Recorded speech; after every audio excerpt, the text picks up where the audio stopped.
Olá, estamos começando mais uma edição do Hoje Tem Conversa, o podcast do seu Marília Hoje Notícias. E que bom que você está aí com a gente, ó. Começando sempre com o apoio do Esmeralda Shopping, do Colégio Água Viva de Marília, dos Planos Prever, planos pensados em você e Cliniprev. Também com a gente a companhia da Casa Viva Melhor, da Ventilador e Casa e da Oral Sim Implantes Dentários. Hoje a gente vai falar de um tema muito interessante, alergias. Você certamente já ouviu alguém reclamar que está com alergia ou sofre com alergia. Eu tenho me deparado com muitas pessoas se queixando realmente dessa questão da alergia. E por isso a gente tem a honra de receber aqui a médica alergista, a doutora Natália Kelman, que aceitou de pronto estar aqui com a gente. Estou muito feliz de te receber aqui, doutora. Muito boa noite. Boa noite, obrigada, Marcos, pelo convite. Também estou bastante feliz, já é sempre uma parceria, né, que a gente tem tido junto aí ao longo desse tempo. E vai ser um prazer poder falar um pouquinho de alergia para vocês. E agora num ambiente diferente, no podcast. Nossa, aqui demais. No Marília Hoje Notícias. Que eu participo de algo assim. Que legal. Estou muito feliz de te receber aqui, doutora, para compartilhar com as pessoas um pouco. Eu sinto que as pessoas têm muita dúvida, ainda gera muita confusão essa questão de alergia. Mas primeiro, eu queria que você falasse um pouco da sua trajetória na medicina, em especial na área da alergia, que é uma paixão. Como é que é isso? Perfeito. Na verdade, assim, eu tava parando para pensar, outro dia foi na consulta, conversando com uma paciente, a gente conversa bastante, às vezes troca experiência com o paciente, né, quando acha uma identidade, e eu tava parando para pensar quando que eu quis ser médica. Eu não tenho essa recordação. Eu lembro do meu pai sempre querendo que a gente fosse médico. Meu irmão inaugurou medicina na família. Não tinha nenhum médico, minha mãe professora, meu pai engenheiro, e meu pai queria muito fazer medicina e não fez por N motivos, e aí eu acho que eu acabei seguindo. Eu não lembro de eu, ter essa vontade, mas enfim, fui para a área da biologia, que eu gostava bastante, e aí a alergia foi uma coisa bem interessante, porque na verdade eu sempre quis fazer dermatologia, mas é muito difícil de passar em residência. E aí, quando eu fui prestar o vestibular, eu já namorava meu marido, hoje Bruno. E aí a gente sentou na cadeira e falou assim, olha, não, no HC o que eu vou prestar? Não vou prestar dermatologia lá. E a gente começou a ver as áreas que tinham ali, a gente gosta, não gosta, e escolhemos 4 áreas. E a alergia ficou entre uma das 4 e eu falei, olha, acho que eu vou fazer alergia, porque tem a parte de pele, tem a parte nasal. A gente tem muito pouca alergia na faculdade, né? Então, assim, é pouquinha coisa que a gente vê. Eu não fazia ideia do que a alergia tinha quando eu fiz alergia na minha faculdade. É um ambulatório de rinite, de asma. Mas quando eu entendi a imensidão do que era alergia, eu realmente me apaixonei. Hoje não me vejo fazendo dermatologia, eu gosto de conversar com o paciente, não que o dermatologista não converse, mas eu gosto de conversar com o paciente, eu gosto de ouvir a história, eu gosto de explicar o que está acontecendo com o corpo, e eu não vejo isso me fazendo numa consulta dermatológica. Então, hoje eu realmente sou apaixonada pela alergia, tudo que eu entendo que a gente pode fazer é uma área muito completa que engloba muitas outras áreas, né? Então, a gente vê muita coisa no corpo. Que interessante esse seu momento de escolha, né, pela área, né? Quer dizer, não era uma paixão, mas se transformou numa paixão, né? Se transformou. Foi escolhida mesmo, né? Falou, vai ser você. E aí eu vou me apaixonar por você. Foi, e meu marido participou disso. Eu falo, olha, se eu tivesse escolhido dermatologia. A gente brinca a questão de valores, de custo, de consulta, de procedimentos, mas assim, eu realmente sou apaixonada pela alergia. Ah, que ótimo isso, né? Ô, doutora, e o que é para a gente entender, para o nosso internauta aí que acompanha o podcast entender o que é a alergia e como é que ela se manifesta no corpo humano? Então, na verdade, assim, alergia é um nome popular, né? Assim, quando a gente fala alergia, tanta coisa vem na cabeça, mas a alergia é uma reação exagerada, exacerbada do corpo, algum organismo que entra no teu corpo, ou até, às vezes, uma própria célula do corpo, e é como se o corpo reagisse de uma maneira errada. É como se eu tivesse uma formiguinha ali, e ao invés de eu só apertar a formiguinha, eu jogasse uma bomba de canhão, e essa bomba de canhão gera uma série de respostas inflamatórias, e, na verdade, dependendo do tipo de alergia que a gente tem, essas respostas inflamatórias elas já podem nascer com a gente e ir se direcionando em vários momentos, em várias idades diferentes da vida, em várias faixas etárias, para um certo órgão do corpo e vai virando um quadro mais complexo. Então, na verdade, a gente pode nascer com algum tipo de alergia, mas a gente pode adquirir algum tipo de alergia ao longo da vida se o sistema imunológico parar de entender que determinada substância, como alimento ou como medicamento, é uma substância do bem e, de repente, virar uma coisa do mal. Então... Como é que... assim, são muitos tipos de alergia? Existem diferentes tipos ou alergia é alergia e ponto? Muito, na verdade, assim, a gente tem a alergia da parte pulmonar, a asma, né? Então, um dos tipos de asma é uma asma alérgica. A gente tem a parte nasal, rinite. Então, um dos tipos de rinite... Essa todo mundo conhece, exato, né? A mais comum, inclusive, mas alergia não é a única causa de rinite. Então, é importante entender isso, porque a gente divide a rinite com os otorrinos. A gente fica com a parte alérgica e os otorrinos com uma série de outras coisas importantes que podem estar acontecendo também. Mas a gente avalia a parte de pele, a parte do sistema imunológico. Na verdade, a gente está falando bastante de alergia aqui. Você me apresentou corretamente como alergista, mas na verdade eu sou alergista e imunologista. Então, a gente estuda todo o sistema imunológico do corpo. E hoje, a gente está na era dos imunobiológicos, que são medicações que vão direto no alvo da doença. Antigamente, você dava um corticoide que tratava um processo inflamatório, só que o corticoide ele não vai direto no alvo da doença. Sobe, né? E hoje, você vai exatamente em partes da célula que estão causando o problema. Então, você tem muito menos efeito colateral e muito mais ação no que você quer. E pensando nisso, o imunologista é exatamente o médico que entende toda essa sopa de letrinhas que a gente costuma brincar nos congressos de alergia, do que está acontecendo no corpo. Então, a gente entende toda a parte do sistema imunológico que está acontecendo. E a gente é capaz de investigar e atuar nessas diversas áreas também, né? Que interessante. Então, quer dizer, você consegue hoje detectar aonde está ali o probleminha que está causando isso e atacar ele diretamente. Exato. Então, assim, cara, é uma evolução incrível. Isso é recente ou não? Muito. Não é tão recente, assim, é mais ou menos nos anos... Na época de 2000 e pouco, a gente tem relatos, né, dos primeiros ali imunobiológicos. Mas eles estão acessíveis já hoje, não? Ou esse na verdade, assim, o custo é muito alto, mas, de fato, a gente tem alguns imunobiológicos já com acesso pelo SUS, né? Principalmente para asma. Então, de fácil acesso, o médico faz um relatório, tem um preenchimento de papel de alto custo e o paciente consegue pegar.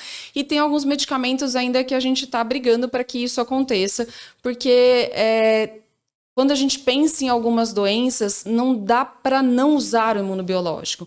Se você vai esperar o paciente, por exemplo, numa asma, ele chegar numa etapa onde ele já perdeu função do pulmão dele, para que você haja com o imunobiológico, você pode agir antes dele perder a função dele, né? Então, assim, os imunobiológicos vieram para isso e, na verdade, hoje a gente está em busca de marcadores. Então, quem vai ser o paciente que vai receber um determinado medicamento? Para isso, você precisa agrupar o paciente num saquinho. Então, você vai colocar características ali em comum e aí essas características que vão guiar qual é a melhor medicação para cada paciente. Então, na verdade, quando a gente pensa na história da medicina, pelo menos na parte da alergia, tiveram etapas. Então, a gente brinca aqui, por exemplo, na asma, é muito diferente o tratamento de antes, que a gente usava a bombinha, a famosa bombinha, que é o salbutamol, o beta-2 de curta ação, quando você veio com a medicação que era o beta-2 de longa ação junto com o corticoide inalado. Então, assim, foi um divisor de água para a asma, dos pacientes deixarem de morrer, para os pacientes, além de não morrerem, terem uma qualidade de vida. E hoje você tem uma nova era com os imunobiológicos. Então, não é só qualidade de vida, você preserva a função de pulmão, você diminui o número de crises, você diminui a internação e você devolve a qualidade de vida para o paciente de uma maneira mais correta, né? Ô, doutora, e tem uma predisposição genética para alergia? Então, na verdade, não para tudo, né? Quando a gente pensa, por exemplo, no conceito que a gente chama de atopia, que aquela pessoa que geneticamente, então, ou vem um gene de pai, ou vem um gene de mãe, para fazer uma resposta exacerbada contra fatores do ambiente, por exemplo, rinite alérgica, ácaro, poeira, isso é genético. Então, quando pai e mãe têm essa história familiar, a chance da criança carregar esse gene é de mais de 75%. Então, é uma genética importante. Mas quando a gente pensa em alergia alimentar, não necessariamente, em reação a medicamento muito menos, mas tem algo genético envolvido em algumas histórias. Então, tem uma parte genética. Por exemplo, uma coisa legal, tem alguns medicamentos que você consegue dosar um gene gene que chama HLA, específico para um determinado medicamento. E os pacientes que têm aquele HLA específico para alguns medicamentos, eles não deveriam receber esse remédio, porque a chance deles evoluírem para uma reação alérgica cutânea de pele, né, grave, é muito grande. Só que aqui no Brasil a gente não está ainda nessa fase. Já tem alguns laboratórios que fazem de pesquisa em hospital escola, mas que talvez pudesse ajudar parte da população, principalmente medicação para HIV, medicamentos para convulsão. Então, você já tem uma análise genética que, se o paciente tiver o que a gente chama de HLA, que é o antígeno de histocompatibilidade, é como se fosse o cara crachá. Bom, então eu tenho esse crachá, eu tenho essa cara, então eu não vou usar esse remédio. Então, a gente poderia evitar reações que são muito graves. Por exemplo, tem reações que tem risco de morte de mais de 40%, 50%, né? Tem uma reação de bolha de pele que é muito grave, o paciente fica internado. E não é só sobreviver a essa reação. As sequelas que o paciente carrega para o resto da vida, não só na parte de pele, ocular, pulmonar, principalmente psicológica, são muito grandes, né? Então, de repente, poder evitar isso é muito legal também. Ô, doutora, por exemplo, você falou da questão do pó, né? Que é muito frequente, a gente depara com... acho que todo mundo, no fim, né? Todo mundo é muita gente, né? Mas, assim, a maioria da população acaba tendo alguma reação com pó. A pelo de animais, por exemplo, pelo de gatos, assim, é frequente também. Esse tipo de alergia, você consegue fazer com que o indivíduo deixe de ter uma resposta, ou seja, que ele consiga ter uma convivência, seja com pó, uma resistência maior ao pó, ou até mesmo ao pelo de animais, assim? Nossa, perfeito sua pergunta. E assim, eu sou defensora dos animais, eu tenho 3 cachorrinhos, e assim, eu não consigo entender, na era que a gente está agora, algum colega, ou mesmo não especialista, falar para o paciente, olha, você tem que dar seu animalzinho, porque hoje o animalzinho faz parte da família, né? Olha aí, Bento, estão te defendendo aqui, Bento. Bento é o meu cachorrinho. Exato. Então, hoje os animaizinhos, eles fazem parte da família, pelo menos da minha fazem. E aí, hoje, a gente tem como tratar isso. Então, na verdade, você tem como tentar controlar o sistema imunológico. É como se fosse um modelo de chave e fechadura, né? Eu tenho uma fechadura e eu tenho a chave, que é o pelinho do animal. Então, se o pelo do animal entrar em contato com a minha mucosa nasal, pulmonar, ocular, e tivesse reconhecimento da minha célula, então eu tenho a chave que abre a minha fechadura, eu vou ter uma quebra dessa célula e liberação de uma série de substâncias inflamatórias que geram toda a reação alérgica, que pode ser uma reação leve, como só uma coceira no nariz, no olho, até uma reação grave anafilática, com risco de morte mesmo. E a gente tem como tentar tirar, não é bem isso, mas eu vou tentar explicar de maneira leiga, né? Sim. Tentar tirar essa fechadura da jogada por um grande tempo. Legal. Curar o paciente, na verdade, a gente precisaria mexer na genética. Na genética. E hoje, infelizmente, a gente não mexe na genética ainda. Eu acredito que a medicina evolui cada vez mais e um dia talvez a gente consiga mexer nos genes. Mas a gente consegue tirar essa fechadura da jogada por muitos anos. Então, é o que a gente chama de imunoterapia, né? Como se fosse, os pacientes chamam de vacina, mas é um tratamento... Você consegue manter isso? Consegue, é um tratamento prolongado, mas que vale muito a pena. Você devolve qualidade de vida para o paciente, ele consegue conviver com um animalzinho de estimação. E para os gatos, a gente também tem uma ração de uma marca que reduz muito a eliminação do alérgeno. Então, quando a reação do paciente é mais leve, de repente tentar dar essa ração para o gatinho, desde que tenha uma indicação de veterinário, já melhora bastante a qualidade de vida do paciente também. Então, tem bastante coisa que a gente pode fazer. Interessante. Agora, você falou uma coisa aí que me chamou a atenção, que pode mudar o efeito da alergia, a reação, melhor dizendo, da alergia, no mesmo indivíduo e com o mesmo fator alergênico? Ou seja, estamos falando do gato, vamos aproveitar aí, pelo do gato. Então eu tive lá, fiz um quadro lá pulmonar, né, com crise respiratória e tal, tratei, tentei sair um pouco do ambiente, melhorei, saiu daquela crise. Retorna numa eventual segunda crise, ou terceira, ou quinta, enfim... Ela pode ser diferente, não atacar mais daquela forma e atacar de outra, mas de uma forma fatal até? Pode ser diferente. Na verdade, assim, o alérgeno dos animais, mas principalmente do cão e do gato, ele tá na saliva, ele tá no pelo e ele tá na urina. Então depende muito da quantidade que você entra em contato, depende muito se é macho ou fêmea, isso muda também, depende muito da espécie. E também, quando a gente pensa em reação alérgica, principalmente esse tipo de reação que a gente está falando, desse modelo chave-fechadura, então falando um pouquinho mais específico, eu tenho uma IgE para o pelo do animal ou para o alérgeno do animal e eu tenho a fechadura para essa IgE. E aí essa reação ocorre, ela na verdade é imprevisível. Então não é porque o paciente, até então, ele sempre teve, quando entrou em contato com o gato dele, coceira, espirro, uma coceirinha leve no olho, que todas as exposições vão ser assim. Às vezes com um gato de fora, que elimina uma quantidade maior de alérgenos, pode ser uma reação mais grave. Então, na verdade, a fase fatal dessa reação que a gente está falando, que é a anafilaxia, que envolve uma série de sistemas, ela é imprevisível. A gente não tem como prever que toda vez a reação vai ser leve ou pode ter aquela vez que a reação vai ser grave e fatal.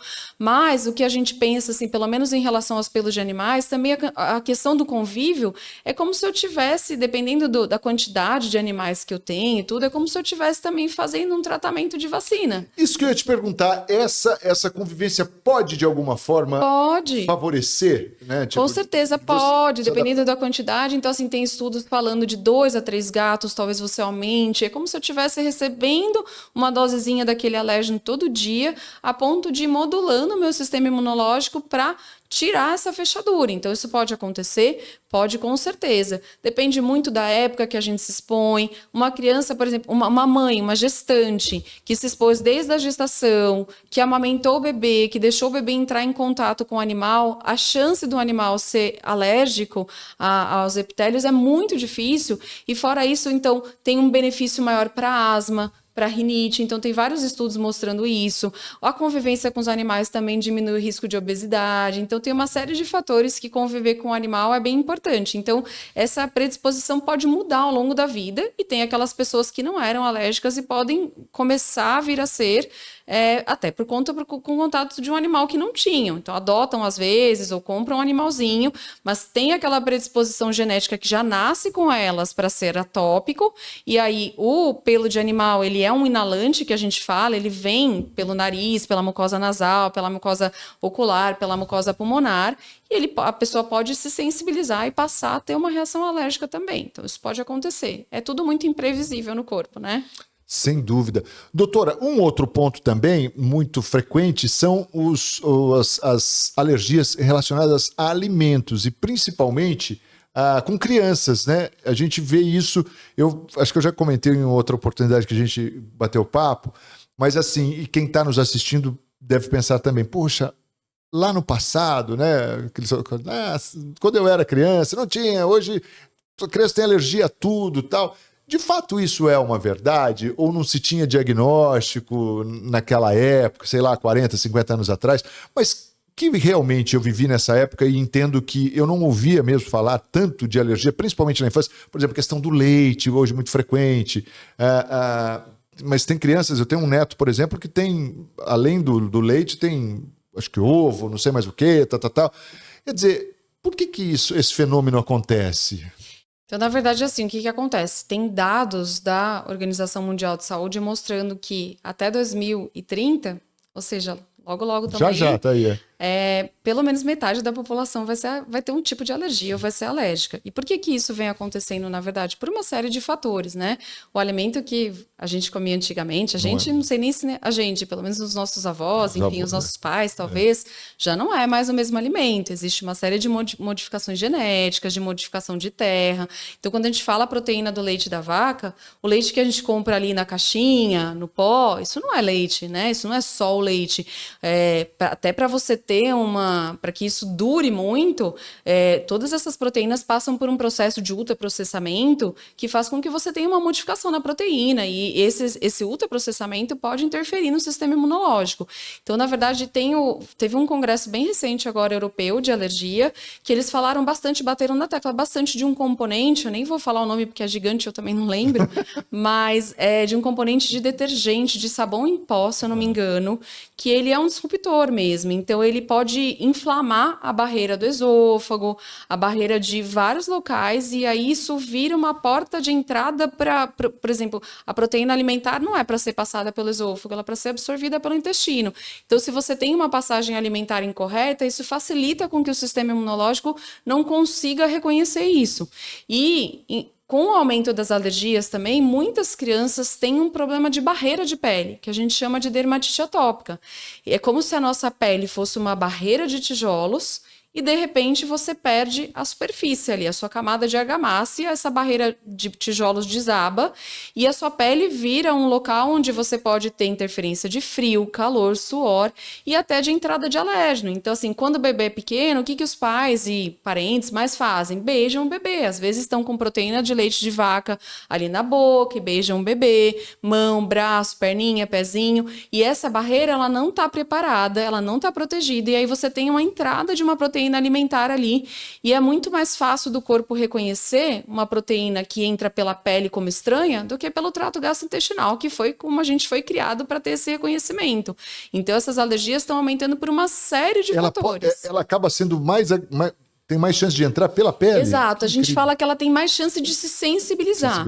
Então, às vezes, você pega muita criança que você dosa um monte de exame, que é até um ponto que a gente pode tocar daqui a pouco, dosa exame para proteína do leite da vaca, para ovo, para leite, para trigo, e vem tudo positivo, e não necessariamente essa criança é alérgica. Ela está sensibilizada, porque talvez ela tenha um defeito de barreira, que faz com que o sistema imunológico, num primeiro momento, perca esse reconhecimento, mas o nosso sistema imunológico, ele é lindo, ele é muito mais do que só um soldadinho raso.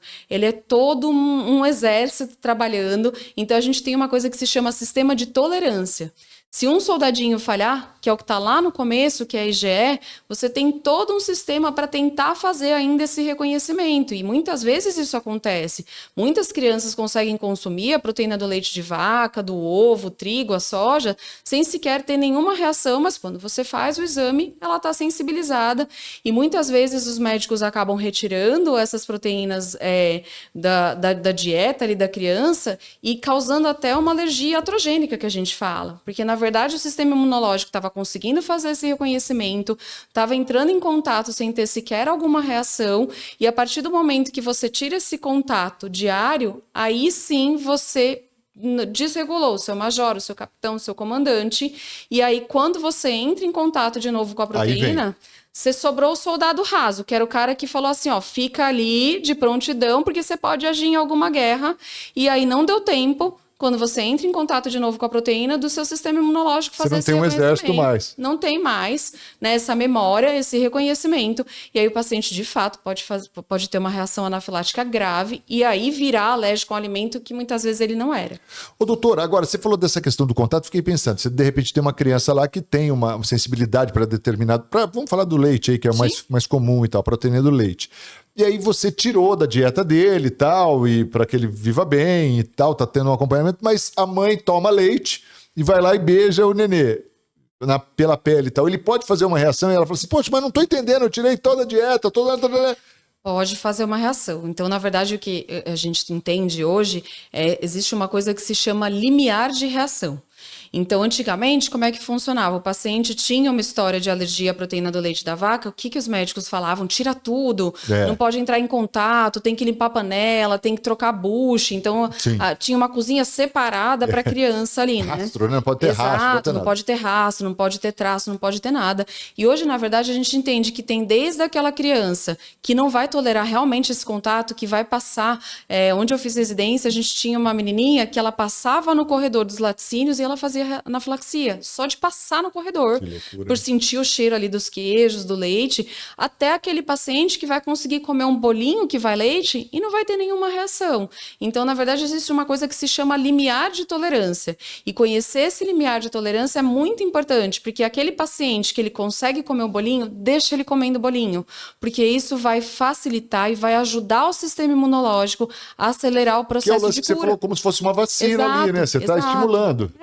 A gente vai facilitar esse processo de cura. Para algumas proteínas, esse processo de cura vai acontecer espontaneamente, independente do que a gente faça, mas quanto antes a gente ajudar esse sistema imunológico, antes essa cura vai vir. E as reações vão ser cada vez menos graves também. E tem algumas alergias que acabam naturalmente, que são muito peculiares na infância e depois acabam...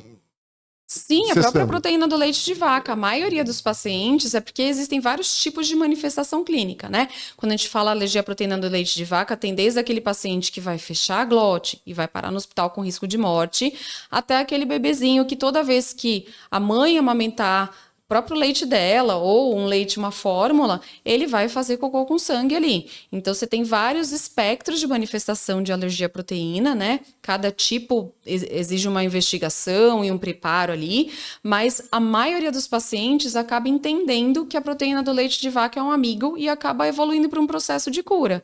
Cabe ao médico não atrapalhar, ou seja, não pedir exame de maneira errada e não fazer um diagnóstico de maneira errada. E cabe ao alergista ajudar e ao especialista e a quem se sentir adequado a fazer isso, ajudar esse processo de cura. Então, é isso. Não, se eu tô conseguindo, se a mãe tá conseguindo comer um bolo, tomar um copo de leite e amamenta a criança e não tá tendo nada, para que tirar o leite de vaca da mãe? Não tira, porque daí você tá atrapalhando o processo de cura, né? Então, hoje a gente entende que a gente pode ajudar ou atrapalhar. Sem dúvida. E como é que você faz o diagnóstico disso, né, das alergias? Como é que você para você até definir um tratamento? Então, na verdade, assim, tudo na medicina. Eu não estou falando só de alergia, não. História clínica. A gente precisa conversar com o nosso paciente. Isso que você falou lá no começo dessa coisa da conversa. Exato. A gente precisa ouvir o que o paciente está falando e entender, porque tem detalhes cruciais ali na história que vão ajudar a gente a entender. Então, essa história clínica, ela vai dar dicas para a gente de qual é o mecanismo, de que tipo de alergia que a gente está falando. De novo, daquele bebê que vai fechar a glote é um mecanismo. Daquele bebê que faz cocô com sangue é outro tipo de mecanismo. E aí, baseado neste mecanismo, o médico já está fazendo um raciocínio clínico ali. Então, para esse paciente, eu preciso pedir tal exame, para esse eu nem preciso pedir exame, que daí eu vou atrapalhar a investigação, eu vou atrapalhar o que está acontecendo, eu vou seguir esse caminho, eu vou seguir aquele caminho. Então, quanto mais informada a família tiver, melhor. Então, assim, não tem um exame único. Os pacientes chegam no consultório falando, doutor, eu quero fazer exame para saber todos os tipos de alergia que eu tenho. Não existe isso. Porque qual é o mecanismo, do que nós estamos falando? Nós estamos falando de cocô com sangue ou a gente está falando de fechar a garganta? Né? É completamente diferente, a investigação é completamente diferente. E a pessoa pede isso mesmo, né? Pede isso mesmo, é muito comum. Eu quero saber quais alergias que eu tenho de remédio, de comida. Gente, se a gente soubesse isso, a gente teria milionário, né? E assim, não existiria doença alérgica, o que de fato não acontece. É a surpresinha do nosso organismo mesmo, exato, né, depende do mecanismo. Por exemplo, se a gente estiver falando de medicamento, né, as penicilinas, eu posso ter vários tipos de alergia, então a penicilina pode causar pelo menos 4, 5, 6 tipos de alergia diferentes, e cada tipo de alergia que a penicilina pode causar é uma maneira de investigar. Não é a mesma maneira de investigar. Então, não dá para eu pedir um exame de sangue e falar, olha, você é ou você não é alérgico. Né? Então, é nisso que está a arte. Essa de medicamento, por exemplo, eu saindo do microfone, o meu técnico fica doido comigo, mas eu tive uma manifestação com um remédio, com a droga piroxicam. Que era para dor de garganta, tal, essa coisa. Não lembro, era um anti-inflamatório? É um anti-inflamatório, né? Que era muito bom, diga-se de passagem. E aí eu fiz uma alergia na pele importante e tal. Nunca mais tomei. Quer dizer, se eu tomar... Isso já faz muitos anos, né? Eu tô há 30 anos. Quer dizer, posso tomar de novo e ter uma piora até. Pode tomar, pode ter uma piora. Não como pode não ter nada? Como... Difícil. Nada é difícil falar, provavelmente, né? Pelo que você está me contando, é difícil o corpo esquecer. Mas o que é interessante, você não pode tomar piroxicam, mas você pode tomar dipirona. A dipirona é um anti-inflamatório. Você pode tomar a nimesulida. Porque quando a gente fala em reação de pele, na maioria, principalmente relacionada à piroxicam, ela é droga específica. O que significa isso? Está relacionada à estrutura do remédio. A dipirona não tem a mesma estrutura do piroxicam, então a gente tem risco de ter reação com a dipirona? Não. E o piroxicam é bem interessante porque, na verdade, o que acontece? Ele tem um pedaço ali da molécula dele muito parecido com um pedaço de um conservante que chama timerossal, que era muito usado em vacina, em colírio. Então, às vezes, o corpo reconhece o timerossal como um estranho e aí ele pode fazer uma reação cruzada com o piroxicam. Que loucura. Isso é muito legal. É muito legal. Não, sei isso é muito legal. É legal pra gente, mas pro paciente não. Mas você sabe que... Bom, eu vou continuar falando, né, quando me perguntam se é alérgico a alguma coisa. Sim, piroxicam. Aprendi a falar certeza. isso. Mantenho isso aí. Não tome. Até porque tem vários outros anti-inflamatórios bons ou até melhores. Exato. Sem dúvida. Já ficou no passado. Mas no começo foi duro, né? Porque você estava super habituado e eu sempre tive... com recorrência, inflamações na garganta e tal. Não sei porquê, né? Falo tão pouco, né? Pois fica seco aí. Ô, doutora, e aí, quer dizer, como é que você, depois que você chegou ao diagnóstico e tal, para tratar, e aí entram muito essas questões dessa possibilidade do como é que é? Tem hoje os imunobiológicos. Imunobiológicos, que a gente fala, né? Então, na verdade, assim, o tratamento depende muito de que doença a gente está falando. Os imunobiológicos vieram para ajudar não só na asma, na rinite, enfim, numa série de doenças, mas até na questão de alergia alimentar. Então, assim, existe um trabalho muito grande que foi apresentado no Congresso americano desse ano também, onde uma plateia de milhares de médicos alergistas levantaram e aplaudiram de pé, e muitos médicos chorando, porque é um imunobiológico que já existe há bastante tempo para asma, mas que a gente tem visto que ele pode ajudar a controlar as reações graves de alergia. Então, a gente não está falando de cura, mas a gente está falando, de repente, de uma criança que passa no corredor de laticínios e tem uma anafilaxia, e se talvez ela receber essa medicação, ela consiga passar pelo corredor de laticínios. Ela não pode ser que ela não consiga comer, né, tomar ou comer algum leite de vaca ou derivado, mas ela vai conseguir passar por um lugar sem ter medo de sair de casa, sem ter medo de ter um convívio social. Então, os imunobiológicos estão sendo estudados também para alergia alimentar, para uma série de outras doenças, para a parte de reação a medicamento, mas tudo um pouco mais novo do que em outras doenças alérgicas, como asma, como rinite. Eu gosto muito das suas analogias, que você usa esses termos assim. Isso fica muito didático para as pessoas entenderem, é muito legal. E eu queria até que você falasse um pouco, doutora, com relação pensando no sistema imunológico, como é que isso funciona, né? Porque você tem ali um agente causador, né? E aí o seu corpo precisaria, quando por exemplo, quando ele é observado que é algo estranho pelo corpo, é o sistema imunológico que está dizendo isso? É o sistema imunológico que está dizendo isso. Agora, o que acontece? Se você não está dormindo bem, se você não está comendo bem, se você não tem uma vida saudável, é nisso que a gente bate na tecla, o seu sistema imunológico ele não está ativo, né? Ele está ali dormindo, desatento, e aí ele acaba deixando passar batido algumas coisas, ou porque ele realmente está cansado, ou porque ele está extenuado, ou porque está faltando vitamina para essa resposta, ou porque ele é deficiente, você nasceu deficiente. Então, existem as imunodeficiências que a gente fala, né? E aí... Você consegue detectar essas imunodeficiências? Consegue, não é fácil. Algumas delas precisam passar por análise genética mesmo, mas a gente consegue. E aí vem de novo mais um jargão, assim, né? O paciente chega no consultório falando assim, doutora, pelo amor de Deus, me passa um remédio para melhorar meu sistema imunológico. Não tem isso. A gente tem medicamentos que podem ajudar. Ainda bem que ela já...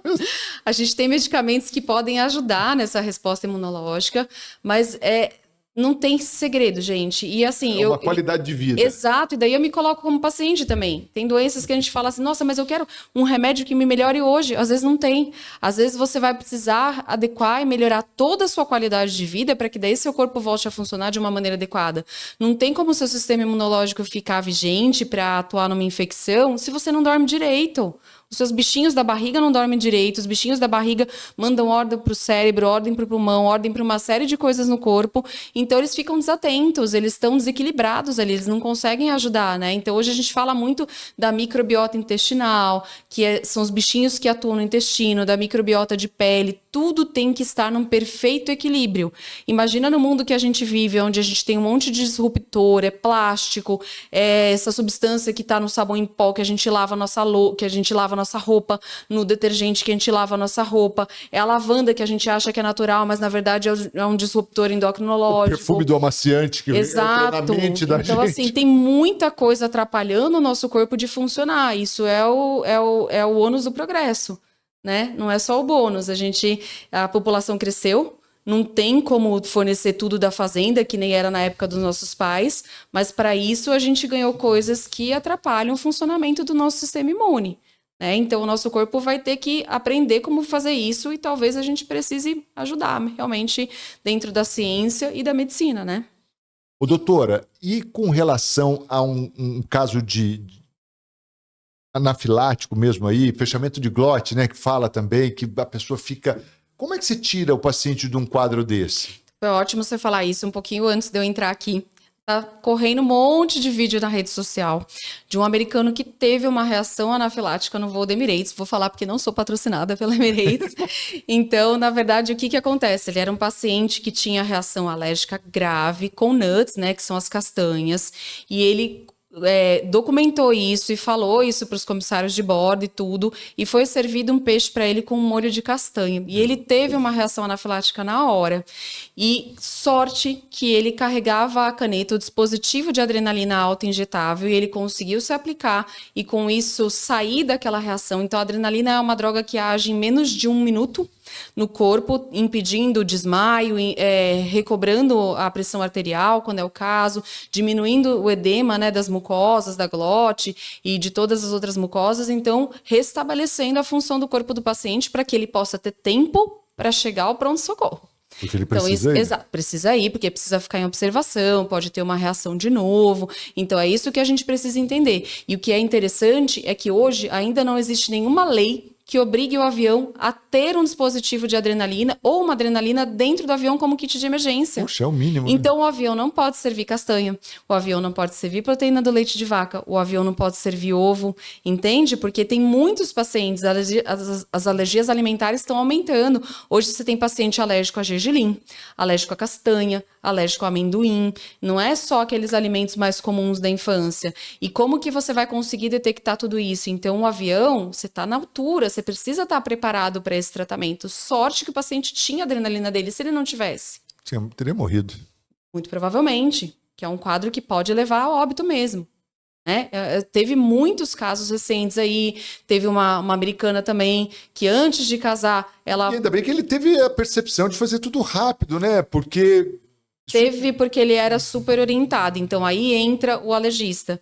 Todo paciente que tem uma história anafilática de um alimento que não é evitável, ele tem que sair com um plano de ação, né? Ele tem que estar instruído, ele tem que carregar o seu kit de emergência, e tem que fazer parte de um dispositivo de adrenalina alta injetável, ele tem que estar ciente do que fazer naquele momento. E aí isso é muito importante porque, assim, no Brasil, a gente ainda não tem um dispositivo de adrenalina alta injetável, a gente importa esses dispositivos. Porque não teve nenhuma indústria que teve interesse de fazer isso aqui ainda no Brasil. E aí, recentemente, por conta de toda essa mobilização, teve uma série de alergia aí num canal famoso, e aí foi levantado essa questão, essa lebre, né? E aí isso todo gerou um movimento que gerou um projeto de lei para que, bom, já que então o Brasil não faz a adrenalina, então que o governo forneça essa adrenalina auto-injetável, porque isso é cobrado em dólar, né? Para o paciente, para que ele possa ter uma coisa que salve a vida dele. E, recentemente, acho que menos de uma semana, a gente teve a vice-presidente da Sociedade Brasileira de Alergia, a doutora Fátima Fernandes, que foi lá defender tudo isso e conseguiu a aprovação desse projeto de lei. Então, assim, ainda não está em vigor, porque tem toda essa questão burocrática, né? Mas, pelo menos, o paciente vai conseguir ter acesso a esse dispositivo. Não dá para... A adrenalina é muito barata. Só que você não pode ter uma ampola de adrenalina na sua mão e não saber o que fazer com aquilo. Você tem que aspirar a dose, não pode ser uma dose muito grande, tem que ser uma dose adequada para cada paciente. Então, ter um dispositivo onde você simplesmente destrave ele e aplique em você na hora, onde você estiver, inclusive por cima da roupa, vai salvar a sua vida. Não, então, acho que o governo entendeu isso. Poxa. O que é raro, né? Infelizmente, mas que bom que isso aconteceu. E aí nós vamos ter isso, o paciente, na verdade, vai ter acesso, claro, que isso com muito, muito critério, né, doutora? Porque é algo também que, usado inadequadamente...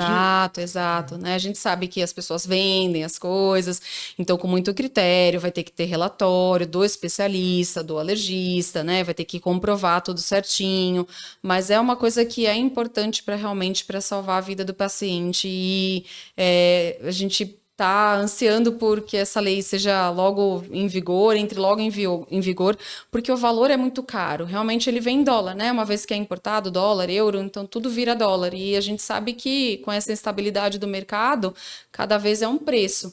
E, na verdade, o paciente tem que portar 2 dispositivos. E isso também deve ter uma validade, né? De repente o cara não vai usar, tal, mas ele vai ter que desprezar depois de um tempo, caso não use. Eu brinco com os pacientes que têm condição, os que não têm condição, a gente se vira nos 30 e vê o que faz. Quanto custa em torno, mais ou menos assim, pra gente, só para ter uma noção? Mais ou menos uns R$1.700, R$1.800, mais ou menos. Cada normalmente eles vendem um kit com 2 dispositivos, né? Porque o que acontece?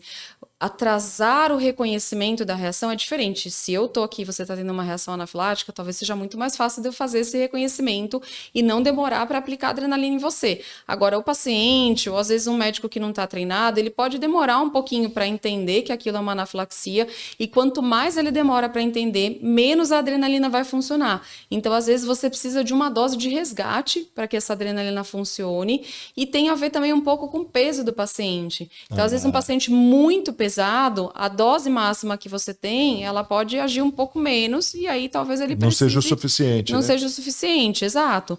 Então, mas esse kit, por exemplo, é a mesma droga, é a mesma adrenalina. É a mesma droga, é uma canetinha mesmo. Tá. Na verdade, muda o país que ela veio, aonde ela foi feita. Na maioria das vezes tem duração de 1 ano só. Então a gente brinca que é isso, é um seguro de carro. Você vai pagar para não usar, mas você precisa estar com ele ali. Porque a hora que você precisar, ele vai salvar a tua vida, né? Então, e depende muito do país que veio, tem travas. Então, tem vários trabalhos mostrando também que às vezes o paciente tem esse dispositivo e ele não usa por medo. Na verdade, não é um dispositivo muito fácil de manusear. Então, assim, o mundo também está tentando encontrar outras maneiras. Hoje já estão testando dispositivos nasais, como se fosse aplicar um spray no nariz. Tem um dispositivo que é como se fosse um stickzinho sublingual que você coloca, é como se fosse um papelzinho que você coloca debaixo da língua com adrenalina e ela é absorvida. Então, muitas coisas estão sendo testadas porque tem muitos trabalhos mostrando que também o paciente porta o dispositivo ou familiar ou o cuidador e muitas vezes não usa por medo. Então, assim, o paciente tem que direto estar indo no consultório do alergista, ser treinado, a gente manda vídeo para eles normalmente, então a gente pede que, olha, coloca um despertador no seu celular, todo mês, dá uma olhada no vídeo, mesmo que você não tenha usado ainda, dá uma olhada para ver se você sabe destravar, se tá tudo certo, se você tem alguma dúvida, porque você pode precisar em algum momento e se você não lembrar... Tem que estar sempre perto dela, né? Sempre. Da caneta. Aconteceu um óbito recente de um paciente que tinha uma reação anafilática por ferroada de abelha, e ele saiu e ele não levou o dispositivo. E ele foi ferroado por uma abelha, ele faleceu, ele não teve tempo de chegar ao hospital. E ele tinha o dispositivo, mas ele ia para um lugar perto e ele achou que não fosse precisar, enfim. Todo dia pode ser aquele dia que a gente vai precisar mesmo, né? Que coisa, né? Você vê? Porque você nunca sabe, uma vez que você tem essa informação com você, que faça parte da sua vida, né? Exato. Tem que estar assim como, sei lá, como relógio, exato, né? Poxa. É que nem você saísse sem a sua roupa íntima ali, não dá, né? Faz parte. Às vezes não dá, faz parte. Porque você, se tiver sem, você pode não permanecer. Agora, doutora, a gente está caminhando para o final já do nosso bate-papo, mas eu queria, mais uma vez, reforçar essa questão, então, do sistema imunológico, né? Que dica você daria, assim, para a gente? Claro que a gente já sabe que não tem uma medicação para ajudar tal, mas para que a gente comece a reorganizar ou pelo menos não desorganizar, não bagunçar o nosso sistema imunológico. Então, eu acho assim que a gente tem que priorizar sempre qualidade de vida para tudo, né? Então, tentar fazer coisas que aumentem a nossa felicidade, então fazer um esporte, se conectar com a religião, seja ela qual for, meditar, tem vários estudos mostrando que meditação, que yoga podem aumentar muito células contra a inflamação, que a gente fala anti-inflamatórias, não pró-inflamatórias, né? Então, assim, tentar valorizar esses momentos, porque realmente hoje a nossa vida, até com o advento da internet, de uma série de coisas, a gente não tem mais turno, né? Então, assim, você trabalha de manhã, você trabalha de tarde, você trabalha de noite também. E voltar para esse lado de conectar um pouquinho o nosso corpo. Então, isso é muito importante. Tudo na nossa vida é equilíbrio. Então, assim, eu não posso comer açúcar? Depende. desde que eu consuma com moderação, dependendo do que eu tenho, a inflamação ali, e estou fazendo uma atividade física, estou me conectando, a inflamação que o açúcar gera pode ser menor do que o que eu faço ao longo da minha vida, né? Então, equilíbrio. A gente fala muito hoje que a maioria das pessoas tem um desequilíbrio intestinal muito importante. Porque não comem adequado, porque não dormem direito. Então, assim, o intestino funciona, ele participa de muita coisa no nosso sistema imunológico. Então, quer queira, quer não, pode parecer um jargão bobo isso, mas a gente é o que a gente come. E é verdade mesmo. Então, prestar atenção na nossa alimentação não é fácil isso. Falo por mim mesma, né? É muito mais gostoso comer um fast food, de repente, do que comer uma salada. Mas a gente pode comer um fast food? Talvez. Mas a gente, ao longo da semana ali, tem que ter esse equilíbrio, né? Então, eu acho que o sistema imunológico, ele funciona com equilíbrio sempre. Não adianta eu desequilibrar, não adianta eu também ser aquela pessoa... Eu falei isso num programa seu, né? Aquela crossfiteira que vai ficar 5, 6 vezes por semana. Porque tem vários trabalhos mostrando também que, dependendo da intensidade e da quantidade de atividade física que a gente faz, a gente pode liberar substâncias pró-inflamatórias, ou seja, a favor de inflamação. Então, isso também não é bom. Aquilo que você acha que está fazendo bem. Aquilo que você acha que está fazendo bem, não está fazendo. Então, assim, equilíbrio, eu acho que é a mensagem que eu queria passar para todo mundo. A gente tem que viver uma vida com equilíbrio cada vez mais de tudo, né? Então, equilibrar a família, equilibrar trabalho e tudo o que a gente puder, porque isso vai ajudar num bom funcionamento do sistema imunológico. É isso aí, doutora Natália Kelman, muitíssimo obrigado por tua presença aqui, esclarecedora a sua participação. Eu espero que as pessoas tenham aproveitado esse conteúdo e quem não aproveitou já pode assistir aí, pode compartilhar para geral, manda aí para todo mundo que tem dúvidas com relação à alergia, que esse conteúdo tá fantástico. Obrigado, viu, doutora? Eu agradeço a participação, estou à disposição, estou lá na Avenida Rio Branco, quem precisar de mim, do meu conselho, da minha ajuda. Qual que é o seu Insta, doutor? Tem Insta? Tem Insta, é @NKalergia. @NK Alergia. Isso, NK de Natália Segue lá, Kelman. doutora Natália Kelman. Isso é NK Alergia. Isso. Segue ela no Instagram e tá aí na tela aí para você. Então já segue a doutora também. Muito obrigado, viu, doutora? Um abração. Manda um abraço pro doutor Bruno também. Pode deixar. E fala para ele que precisa vir aqui também, hein? Ah, precisa, porque daí ele vai falar do sono, que é exato, que é fundamental para tudo hoje e para esse equilíbrio que eu tô falando para vocês. Com certeza, é isso aí. Obrigado. E olha, para você, eu quero desejar aí tudo de bom, mas eu quero ainda lembrar você que é muito importante que você deixe um like aí. Ajuda a gente, deixa um like, segue a gente também no Instagram, que é o @Marília Hoje Notícias, tá combinado? E aqui no Facebook você acompanha sempre o nosso podcast Hoje Tem Conversa, sempre com o Esmeralda Shopping, Colégio Água Viva de Marília, também conosco, Planos Prever, planos pensados em você, Casa Viva Melhor, Ventilador e Casa e Oral Sim Implantes Dentários, a rede de clínicas número 1 em implantes dentários no Brasil. Grande abraço e até semana que vem a gente vem com mais um Hoje Tem Conversa. Tchau!